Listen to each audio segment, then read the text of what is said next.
Good evening. You've got More Than Money. You've got Gene Dickinson, your host, your personal financial advisor. Happy to be with you. Happy to serve you for the next half an hour or so.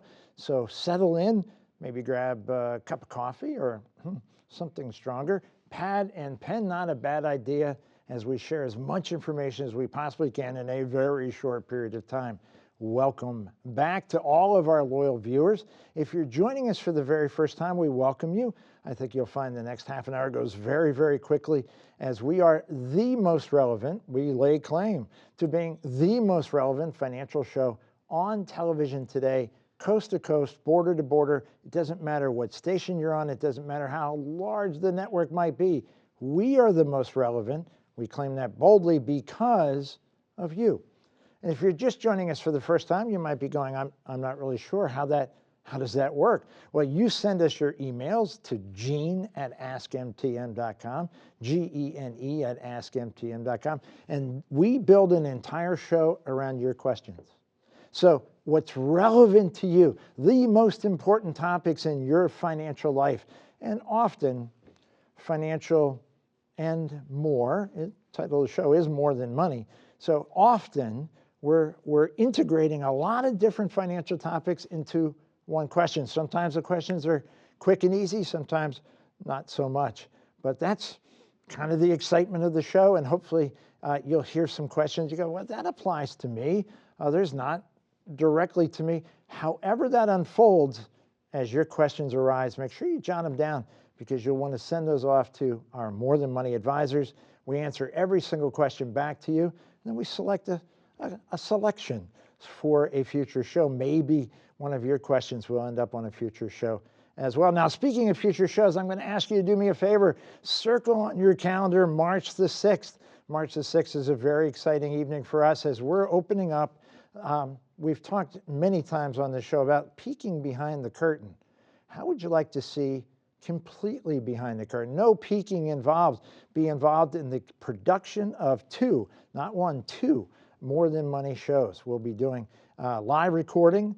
We're going to have a studio audience, a little wine, I've been told, some hors d'oeuvres, but more importantly, a chance to see exactly how More Than Money is produced and created from start to finish. Have your questions asked and answered. Perhaps, maybe even some of you would like to take the microphone and ask your questions. But details, of course, are being fleshed out as we speak. We're asking you to circle the date well in advance so you don't miss out. If you're seeing our show from further afield, perhaps you want to make a trip into the Holy Lands, into Bethlehem, and join us. And that would be very, very exciting indeed. Details, pbs39.org/events. pbs39.org/events gives you some details. They will be fleshed out as we go along.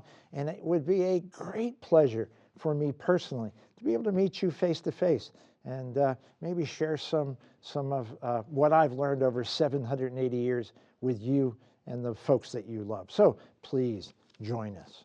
Now, for those of you who are loyal viewers, you're saying, wait a second, Megan, as you may have heard on our last show, Megan is taking a sabbatical. She's getting some advanced training, some education, and that's fantastic. We're very excited for her. That will take her away from us for a number of months. And so, whatever shall we do? Well, we're going to go old school and back to when, you might remember if you've been with me from day one, when Gene was all Gene all the time. So reading the questions, answering the questions, giving you the information that you need. Let's get to it. So, Javi, what's our first headline to be? Very good. Fiduciaries and fees. The question, actually, gentlemen, says, I have two questions. Do your advisors act in a fiduciary capacity? And number two, are you a fee-only advisor? And if so, what are your fees? These are two excellent, excellent questions. Very simple, very brief, but the impact is extremely important. Now, I will certainly answer based on our More Than Money advisors, but more importantly, we've got to think much broader. We have to think about the thousands of advisors that are out there applying their trade, advising their clients coast to coast and border to border, so that as you're either maybe communicating with a financial advisor on our More Than Money team. We serve clients in more than 30 states. We are coast to coast and border to border. But you may have someone locally that you'd like to talk to. That's fantastic.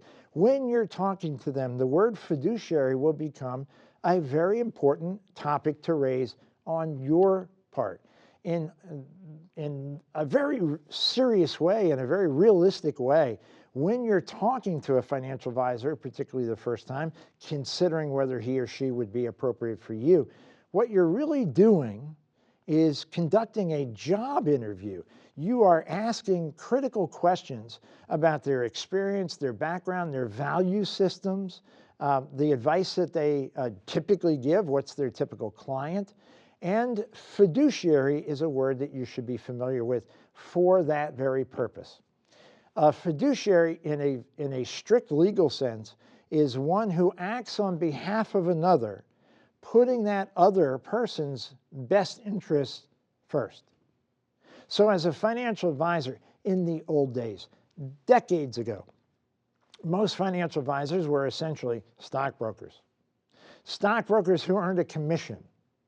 And if they said to a client, you should buy this, and the client said yes, they earned very nice commission. If they said to the client, I'm looking at your situation, there's really nothing that you should buy, they earned nothing. A tremendous conflict of interest, meaning that they often did not put their client's interest ahead of their own. A fiduciary in today's financial world is very easily found. There are, I think, the predominance of advisors that you would bump into would fall into the category of fiduciary, of putting the client's best interest at heart, removing as many of the conflicts of interest as humanly possible. Is it ever possible to be completely free of conflicts? Financial, probably yes. Emotional, probably not. Political, maybe not at all. But bottom line is reducing those conflicts to the smallest number or smallest percentage they can possibly be, so that the best interest of the client is at the forefront of everything that they recommend, everything that they do in the best interest of the client. Most financial advisors who act as fiduciaries never earn a commission. There's not a commission that's generated for the purchase of a stock or the sale of a stock, purchase of a mutual fund, an ETF, or the sale of either of those either. So the compensation they receive typically is a relatively small 1% or so, plus or minus, per year on whatever investments they recommend that they manage for their client. So they are not put in that awkward position of if I put you here, I make more money. If I put you there, I make less money. They are compensated exactly the same, no matter what recommendation they give to you. And as a result, your best interest rises to the top. Fiduciary, very important word. Make sure that you're familiar with that, you're comfortable with having that discussion. By the way, More Than Money advisors, fiduciaries. Now, fees, we already mentioned, roughly 1%. I've seen as low as 0.5% for very, very large accounts, 10, 15, $20 million accounts. I've seen fees as high as 3%. Those are largely going by the wayside, but as large as 3% for relatively small accounts. And in some fiduciary investment advisor offices, they have a minimum fee. So maybe the minimum fee is $1,500, independent of what the account value is. So if you only have $15,000, then $1,500 is 10% fee. It's not technically a fee, it's a retainer. But bottom line is, you've got to ask the question. So in the More Than Money World Headquarters, for example, our fees range between 1 and 1.5%, depending on the size of the account and the services involved. And as a result, our best interest is to make sure your best interests are served at the highest level possible. Not because we'll make more money today, but because the higher level of service that we provide to you, that any advisor might provide. Any advisor listening to my show, seeing my show tonight, I would strongly advise you to embrace the idea that what you make on a day-by-day basis is not terribly relevant to your business success. What you must focus on is serving your clients. because serving your clients means that they will stay not for 6 months or a year, but 6 years or 60 years. And you say 60 years, we have a young associate in our office who very likely will be serving clients for 60 years. And recently I lost my longest standing client, 44 years. And at his passing, I lost a dear friend. So that covers an awful lot of area on a very, very brief set of questions, but I hope that helped a lot. Shall we go to our next question? What does it take to be a millionaire? Goodness. The question doesn't start that way. I'm receiving a legal settlement. After legal fees, it will amount to a net of about $4 million. I'm afraid to make mistakes. This money will end up being my financial future. I don't want to lose it. What should I do to protect myself? The reason I chose the title, What Does It Take to Be a Millionaire, is because a lot of folks naturally assume $1 million. It seems pretty straightforward.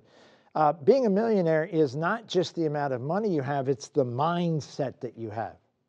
It's how you mentally approach your financial resources. So being a millionaire in the definition of I've piled up $1 million from however I may have gotten it, either I earned it, I have a business, I've grown to that level, I've invested and grown to that level, I've saved and grown to that level. Having that number of dollars is the start, but it does not make you a millionaire. How you think about that money, how you approach that money, how you allow that money to work for you, that's what makes you a millionaire. Which is why, by the way, it is now, gosh, it's stuff of urban legends. You read about someone who has created a tremendous success, a tremendous business success, for example. And if you look just a little bit into their background, you will almost inevitably find they made a success previously and they lost it all. Maybe several times. It's because they had the dollars required to be a millionaire, but they didn't have the mindset. And what types of mindset, what type of approaches would someone who has a millionaire mindset take if they were marshaling $4 million? First and foremost, they would assemble a team. They would not rely on their own resources, their own skills, their own experiences. They would assemble a team to assist them in managing this significant block of assets. A financial advisor, of course. A tax advisor, of course. An attorney, of course. When was the last time you saw a movie where there was a very successful multimillionaire who did not have a tax advisor, did not have an attorney? I'll get my attorney on the phone.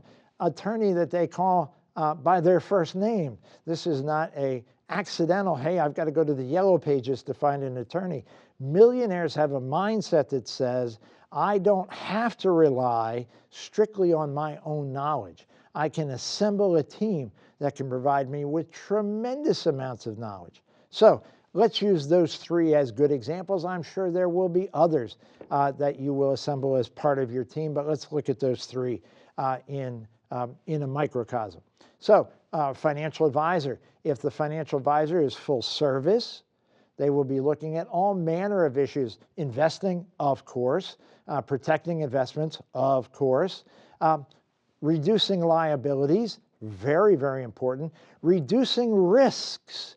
Millionaires often think not in terms of how much can I make, but how much might I lose if I take too much risk. Those are some of the mistakes that amateurs make that millionaires avoid because they have a team that starts with not just what can we make, what kind of return can we get, but what protections can we build in to this investment system so that major mistakes are not made. Really, really important. Taxes, goodness. The IRS is your partner, whether you want to acknowledge it or not. Throughout your adult life, maybe even starting much, much younger, depending on where you are in terms of family saving for your college, maybe setting up a custodial account, maybe making gifts to you. Very common. Folks give gifts of a share of Disney stock to a young baby. So it may start much younger. But taxes are an ever-present issue that needs to be addressed. So many instant millionaires, the folks who win the lottery, for example, or have a legal settlement, they come into the money very, very suddenly, make mistakes on the IRS side. The IRS has little or no sense of humor around you going, I was silly, I made a mistake, I'm sure you'll forgive me. They don't forgive. And that lasts forever. So, gosh, I've lost track, but I think in general, lottery winners go bankrupt at like a 30% rate. Somebody out there will double check my numbers and make sure that I know whether I was even close. But I think that's pretty close. Around 30% bankrupt, almost always due to they got in trouble with the IRS. And the IRS or the state taxing authorities, however, taxes. So if you have a tax professional that's very skilled, experienced, trustworthy, that avoids the second big issue. So we're avoiding making investment mistakes through a financial advisor. We're avoiding making tax mistakes through a tax advisor. And lastly, your legal advisor will allow you, will encourage you, will insist that you set up certain structures that will protect your investments, will protect your estate, will protect your family. Those might be corporations. They might be LLCs, limited liability companies. They might be sole proprietorships. That's not much protection, but it's an interesting technique for setting up a business. There are lots of different pieces of this puzzle that your attorney will make sure you have the proper structure in place so that those errors are not legal in nature. One of the most important things your attorney will certainly do, particularly with an amount of money this large, is to encourage you, require you to set up an estate plan. And estate planning, lots of folks go, yeah, I have a will. If that's all you have, you do not have an estate plan. An estate plan is multiple documents that work together to protect you during your lifetime and after your passing and protect those that you love. So a will, absolutely. An amount of money this large, likely a set of trusts as well. And medical directive.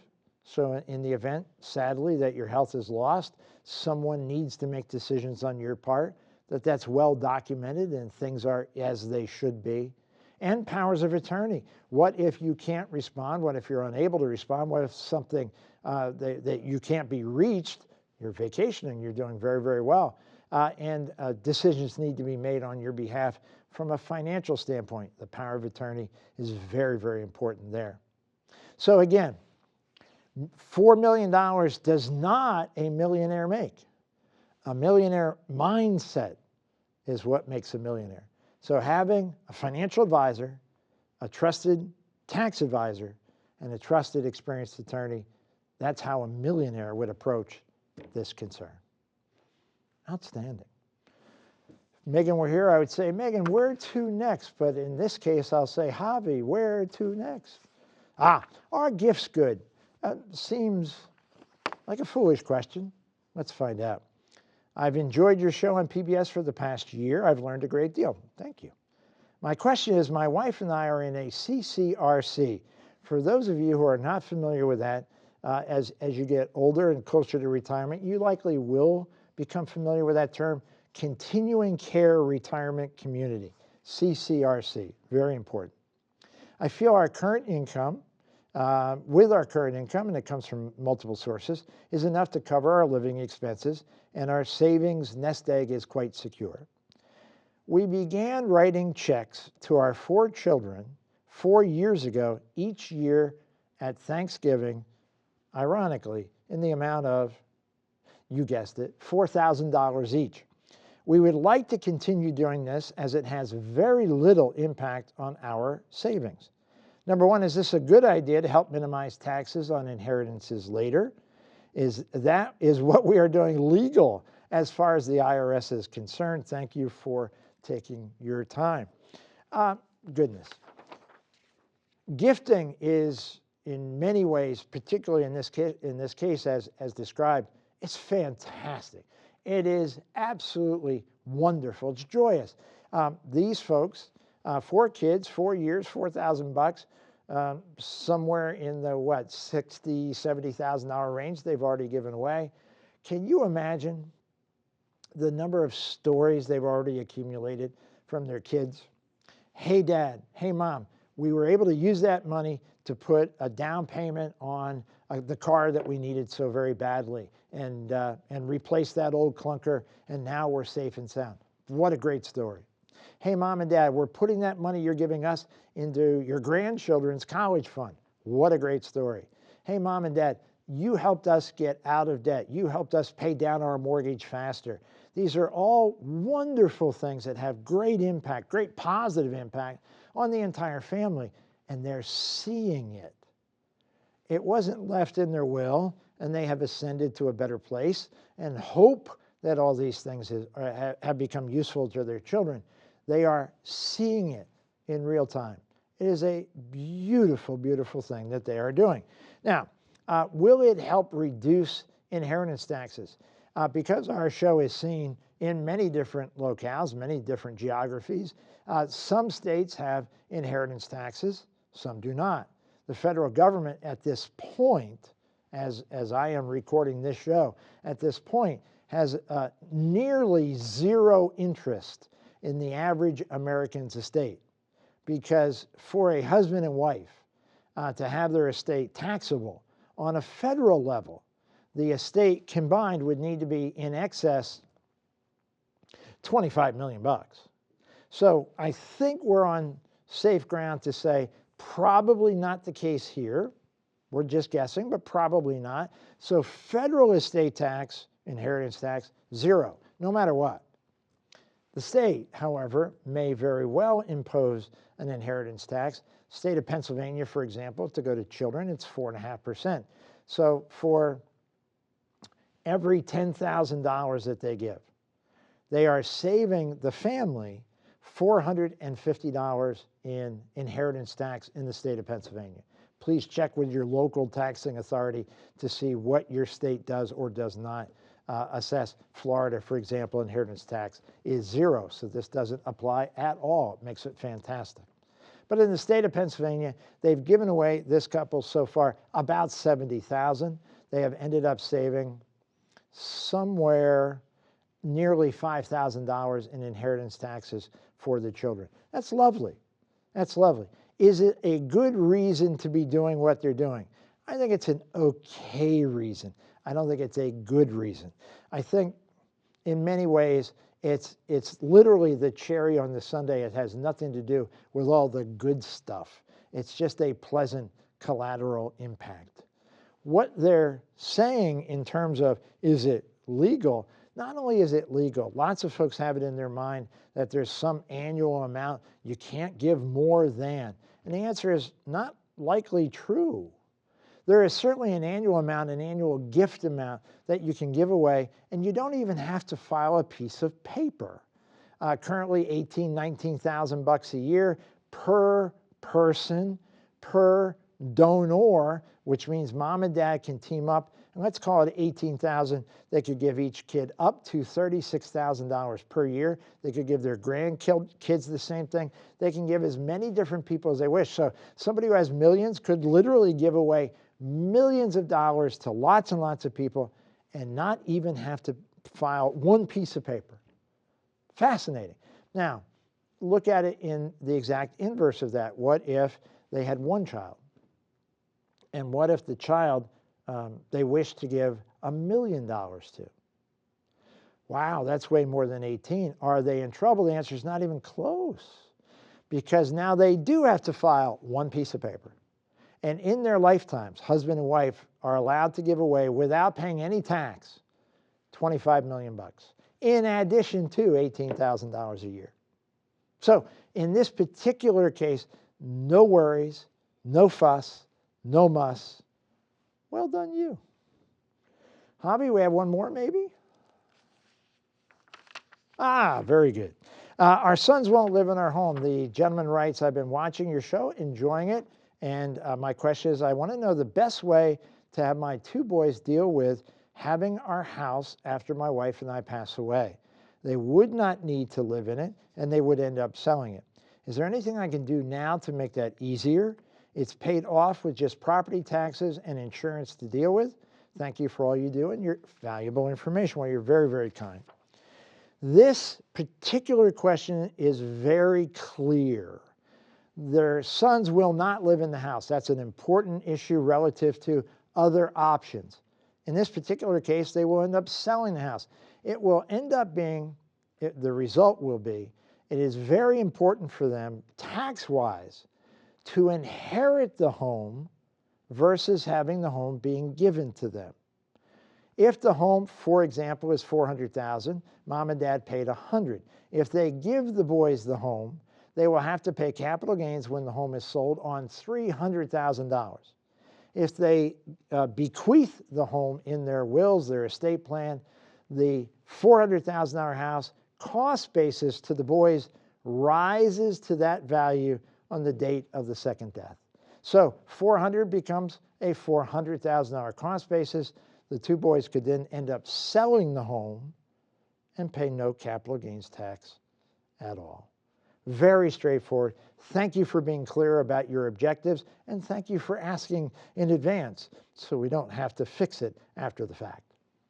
Speaking of after the fact, please don't avoid the fact, ignore the fact, miss the fact that you should circle on your calendars March 6th as we host live performances of More Than Money for a live studio audience. We are inviting you to join us. Go to pbs39.org/events for details. You're going to have a little bit of wine, a little bit of hors d'oeuvres. You'll get to meet yours truly, the production team. You'll see behind the curtain, it's not the Wizard of Oz, but it's pretty darn close. So thank you for spending part of your evening with us. Very, very kind of you, of course, and indeed, we appreciate that very much. You, again, allow us to be the most relevant financial show on television. If you'd like to have your question asked and answered, Gene@AskMTM.com works very, very well. We answer every single question back to you, and some of those appear on future shows. Maybe one of those will be yours. Again, thank you so very much. We'll see you next week when we're back behind this podium for another edition of More Than Money. Good night.